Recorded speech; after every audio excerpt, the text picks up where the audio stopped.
Hi friends, welcome to ಜಶಿಕ್ತಾಸ್ vlog. ಎಲ್ಲರೂ ಹೇಗಿದ್ದೀರಾ ಫ್ರೆಂಡ್ಸ್? ಇವತ್ತು ನಾನು ವೆಜ್ ನೂಡಲ್ಸನ್ನು ಮನೆಯಲ್ಲೇ ಹೇಗೆ ಮಾಡ್ಬೋದು ಅಂತ ನಾನು ನಿಮ್ಗೆ ತೋರಿಸ್ಕೊಡ್ತಾ ಇದ್ದೀನಿ. ಇದು ವೆರೈಟಿ ಆಫ್ ವೆಜಿಟೇಬಲ್ಸ್ ಎಲ್ಲನೂ ಹಾಕಿ ಮಾಡೋದು.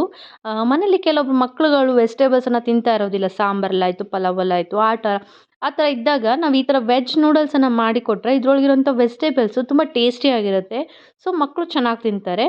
ಹೇಗೆ ಮಾಡೋದು ಅಂದರೆ ಫಸ್ಟ್ ವೆಜಿಟೇಬಲ್ಸ್ನ ಕಟ್ ಮಾಡ್ಕೊಬೇಕು. ಆ್ಯಕ್ಚುಲಿ ಅದು ವೆಜಿಟೇಬಲ್ಸನ್ನು ಕಟ್ ಮಾಡ್ಕೊಳ್ಳೋದು ಒಂದು ಟ್ರಿಕ್ಕು ಇದರಲ್ಲಿ. ಏನಂದರೆ ಮಾಮೂಲಿ ನಾವು ಪಲಾವು ಅದಕ್ಕೆಲ್ಲ ಮಾಡೋ ಥರ ಕಟ್ ಮಾಡ್ಕೊಳಕ್ಕಾಗಲ್ಲ. ನೋಡಿ ಈ ಥರ ನಾವು ಕ್ರಾಸಲ್ಲಿ ನಾನು ಬೀನ್ಸ್‌ನ ಫಸ್ಟಿಗೆ ಕಟ್ ಮಾಡ್ಕೊತಾ ಇದ್ದೀನಿ. ಈ ಶೇಪಲ್ಲೇ ಇರಬೇಕು. ಆಮೇಲೆ ಫುಲ್ಲು ತಿನ್ನಾಗಿರಬೇಕು. ನಾವೆಲ್ಲ ಏನು ವೆಜಿಟೇಬಲ್ಸ್‌ನ ತೊಗೊತೀವಲ್ಲ ತಿನ್ನಾಗಿ ಕಟ್ ಮಾಡ್ಕೋಬೇಕು. ಕ್ಯಾರೆಟನ್ನು ನೋಡಿ ಚಿಕ್ಕ ಚಿಕ್ಕದಾಗಿ ಕಟ್ ಮಾಡ್ಕೊತಾ ಇದ್ದೀನಿ. ಇನ್ನೊಂದೇನೆಂದರೆ ವೆಜಿಟೇಬಲ್ಸು ಇದನ್ನು ಫ್ರೈಡ್ ರೈಸ್ ಅಂದರೆ ಅದರಲ್ಲಿರುವಂಥ ವೆಜಿಟೇಬಲ್ಸ್‌ನ ನೋಡೋಕ್ಕೆ ಒಂಥರ ಡಿಫ್ರೆಂಟ್ ಅನಿಸುತ್ತೆ. ಅಂದರೆ ನಾವು ಕಟ್ ಮಾಡೋಕ್ಕಿಂತ ಸ್ವಲ್ಪ ಡಿಫ್ರೆಂಟಾಗಿ ಕಟ್ ಮಾಡಿರ್ತಾರೆ.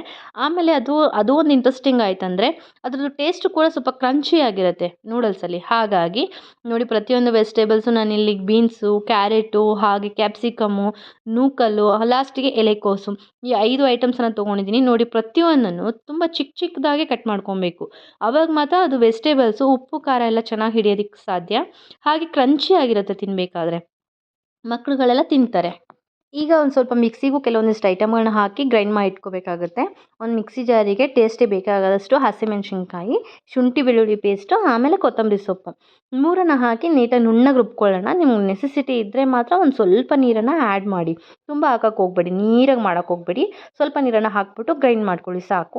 ಎಕ್ಸ್ಟ್ರಾ ಇನ್ನೇನು ಬೇಡ, ಇಷ್ಟೇ 3 ಐಟಮು.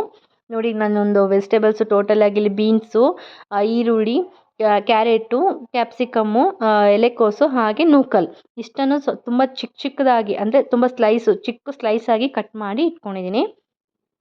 ಈಗೊಂದು ಸ್ಟಾರ್ಟ್ ಮಾಡೋಣ. ಈಗ ಒಂದು ಬಾಣಲಿ ಇಟ್ಕೊಂಡು ಎಣ್ಣೆ ಹಾಕಿ ಈರುಳ್ಳಿಯನ್ನು ಫ್ರೈ ಮಾಡ್ಕೊತಾ ಇದ್ದೀನಿ ಎಣ್ಣೆ ಕಾದ್ಮೇಲೆ. ಆಮೇಲೆ ಒಂದೊಂದೇ ವೆಜಿಟೇಬಲ್ಸನ್ನು ಆ್ಯಡ್ ಮಾಡ್ಕೊಳ್ಳೋಣ. ಬೀನ್ಸು, ಕ್ಯಾಪ್ಸಿಕಮ್ಮು, ನೂಕಲ್ಲು, ಕ್ಯಾರೆಟು, ಹಾಗೆ ಎಲೆಕೋಸು. ಮಲ್ಟಿ ವೆಜಿಟೇಬಲ್ಸ್ ಇದ್ದಾವೆ ನೋಡಿ, ತುಂಬ ಕಲರ್ಫುಲ್ಲಾಗಿ ಕಾಣ್ತಾ ಇದೆ ಆಲ್ಮೋಸ್ಟು. ನೀಟಾಗಿ ಅದನ್ನು ಇವಾಗ ಎಣ್ಣೆಲಿ ಮಿಕ್ಸ್ ಮಾಡ್ಕೊಳ್ಳೋಣ. ಇನ್ನೊಂದೇನಾದರೂ ಇದಕ್ಕೆ ಮೇನ್ ಟಿಪ್ಪು ಬಂದು ಏನಂದರೆ ಕ್ರಂಚಿನೆಸ್ ಬರಬೇಕು ವೆಜಿಟೇಬಲ್ಸು. ಪಲಾವಲ್ಲಿ ಕೆಲವೊಂದು ಸಲ ವೆಜಿಟೇಬಲ್ಸ್ ಸಪ್ಪೆ ಆಗಿಬಿಡುತ್ತೆ. ಹಾಗಾಗಬಾರ್ದು ಅಂದರೆ ಇದಕ್ಕೆ ಮೇನ್ ಬಂದು ನೀರನ್ನು ಆ್ಯಡ್ ಮಾಡಬಾರ್ದು. ಬೇಯಬೇಕಾದ್ರೆ ನೀರು ಹಾಕ್ಬಿಟ್ಟು ಬೇಯಿಸೋಕ್ಕೆ ಹೋಗಬೇಡಿ. ಒಂದೇ ಒಂದು ಡ್ರಾಪ್ ಕೂಡ ನೀರನ್ನು ಹಾಕಬೇಡಿ. ಜಸ್ಟ್ ಏನಂದರೆ ಉಪ್ಪು ಹಾಕ್ಬಿಟ್ಟು ಬೇಯಿಸ್ಬಿಟ್ರೆ ಸಾಕು. ಅರಿಶಿಣನೂ ಬೇಡ ಇದಕ್ಕೆ. ಮತ್ತೆ ಹೇಳ್ತಾ ಇದ್ದೀನಿ, ನೀರನ್ನು ಹಾಕಬೇಡಿ. ಆಮೇಲೆ ನಾನಿಲ್ಲಿ ಮಿಕ್ಸಿ ಮಾಡಿ ಇಟ್ಕೊಂಡಿದ್ನಲ್ಲ ಐಟಮು, ಏನು ಶುಂಠಿ ಬೆಳ್ಳುಳ್ಳಿ ಪೇಸ್ಟು, ಹಸಿಮೆಣ್ಸಿನ್ಕಾಯಿ, ಕೊತ್ತಂಬರಿ, ಅದನ್ನು ಇವಾಗ ಒಂದು ಮುಕ್ಕಾಲಷ್ಟು ಬೆಂದ ಮೇಲೆ ಇವಾಗ ನಾನು ಆ್ಯಡ್ ಮಾಡಿ ಮತ್ತೆ ಅದನ್ನು ಒಂದು ಸ್ವಲ್ಪ ಹೊತ್ತು ಬೇಯಿಸ್ಕೊಳ್ಳೋಣ. ಒಂದು 5 ನಿಮಿಷ ಅಷ್ಟೇ ಸಾಕು. ಬೆಂದಮೇಲೆ ನೀಟಾಗಿ ಅದು ಎಣ್ಣೆ ಬಿಟ್ಕೊಳ್ಳುತ್ತೆ. ಆವಾಗ ಗೊತ್ತಾಗುತ್ತೆ ಅದು ನಮ್ಗೆ ಬೆಂದಿದೆ ಅಂತೇಳಿ. ಎಣ್ಣೆ ಬಿಟ್ಕೊಂಡಿದೆ ಅಂದರೆ ಆಲ್ಮೋಸ್ಟ್ ಬೆಂದಿರುತ್ತೆ ಅದು.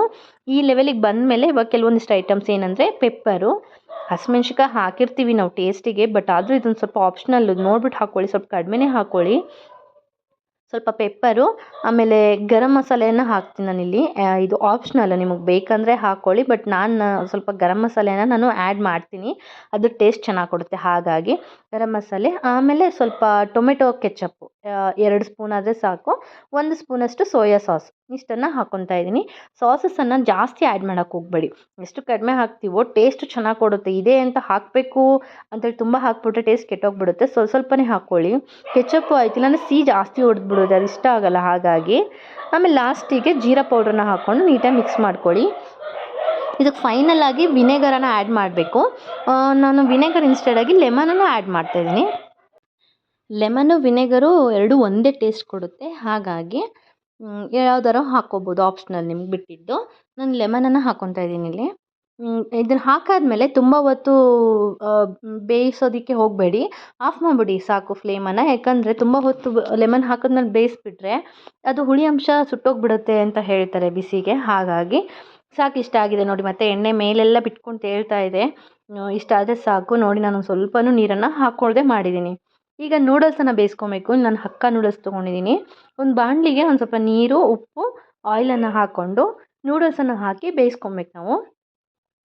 ಆಯಿಲು ಕಂಪಲ್ಸರಿ ಹಾಕಲೇಬೇಕು. ಇಲ್ಲಾಂದರೆ ಅದು ಏನಾಗುತ್ತೆ, ನೂಡಲ್ಸ್ ಇದೆಯಲ್ಲ ಒಂದಕ್ಕೊಂದು ಅಂಟ್ಕೊಂಡ್ಬಿಡುತ್ತೆ. ಹಾಗಾಗಿ ಸ್ವಲ್ಪ ಎಣ್ಣೆನ ಹಾಕ್ಕೊಳ್ಳಿ. ಹಾಗೆ ಟೇಸ್ಟಿಗೆ ಒಂಚೂರು ಉಪ್ಪಿದ್ರೆ ಚೆನ್ನಾಗಿರುತ್ತೆ. ಇಲ್ಲ ಅಂದರೆ ಅದು ಸಪ್ಪೆ ಸಪ್ಪೆ ಆಗಿಬಿಡುತ್ತೆ. ಸ್ವಲ್ಪ ನೂಡಲ್ಸ್ ಸ್ವಲ್ಪ ಸಪ್ಪೆ ಇರುತ್ತಲ್ಲ, ಹಾಗಾಗಿ ಬೆಂದಿದೆ ಇದು ಒಂದು 5ರಿಂದ 10 ನಿಮಿಷದಲ್ಲ ಬೇಗ ಬೆಂದೋಗ್ಬಿಡುತ್ತೆ. ಸ್ವಲ್ಪ ಹೈ ಫ್ಲೇಮಲ್ಲೇ ಇಟ್ಕೊಂಡು ಬೇಯಿಸ್ಕೊಂಬಿಡಿ ನೀರಲ್ಲಿ ಸಾಕು. ನೋಡಿ ಇವಾಗ ನೀರನ್ನು ಬಸಿದು ನಾನು ಅದಕ್ಕೊಂದು ಸ್ವಲ್ಪ ತಣ್ಣೀರು ಹಾಕಿ ಒಂದು ತಣ್ಣಗಾದ್ಮೇಲೆ ಮತ್ತೆ ಅದಕ್ಕೆ ಇವಾಗ ಅದೇನು ಮಾಡಿದ್ವಲ್ಲ ನಾವು ವೆಜಿಟೇಬಲ್ಸಿಂದು ಅದನ್ನ ಹಾಕಿ ಮಿಕ್ಸ್ ಮಾಡ್ತಾಯಿದ್ದೀನಿ ನಾನು. ನೋಡಿ ಫೈನಲ್ ಆಗಿ ಎಷ್ಟು ಬೇಕೋ ಅಷ್ಟು ಹಾಕ್ಕೋಬೋದು ನಾವು. ರೈಸಿಗೂ ಹಾಕ್ಕೋಬೋದು. ಆಮೇಲೆ ಬಟ್ ನಾನಿಲ್ಲಿ ನೂಡಲ್ಸ್ ಮಾಡ್ತಾ ಇರೋದನ್ನ ನೂಡಲ್ಸ್ಗೆ ಹಾಕ್ಕೊತಾ ಇದ್ದೀನಿ. ಫೈನಲ್ ಆಗಿ ಅದಕ್ಕೆ ಸ್ವಲ್ಪ ಜೀರಾ ಪೌಡ್ರು, ಲೆಮನ್ನು, ಗರಂ ಮಸಾಲೆನ ಹಾಕ್ಕೊಳ್ಳಿ. ಟೇಸ್ಟ್ ನೋಡ್ಕೊಂಡು ಹಾಕ್ಕೊಳ್ಳಿ, ಅದು ನಿಮಗೆ ಆಪ್ಷನಲ್ ಅದು. ನೋಡಿ ಪೂರ್ತಿ ಆಗಿದೆ, ರೆಡಿಯಾಗಿದೆ, ಕಲರ್ಫುಲ್ಲಾಗಿ ಕಾಣ್ತಾ ಇದೆ. ಬಿಸಿ ಬಿಸಿ ಇದು ಮನೇಲೇ ಮಾಡ್ಕೊತೀವಲ್ಲ, ನಮಗಿದು ಹೈಜೀನ್ ತುಂಬ ಇರುತ್ತೆ, ಹಾಗಾಗಿ ಎಲ್ಲರಿಗೂ ಇಷ್ಟ ಆಗುತ್ತೆ. ನೀವು ಮನೇಲಿ ಟ್ರೈ ಮಾಡಿ.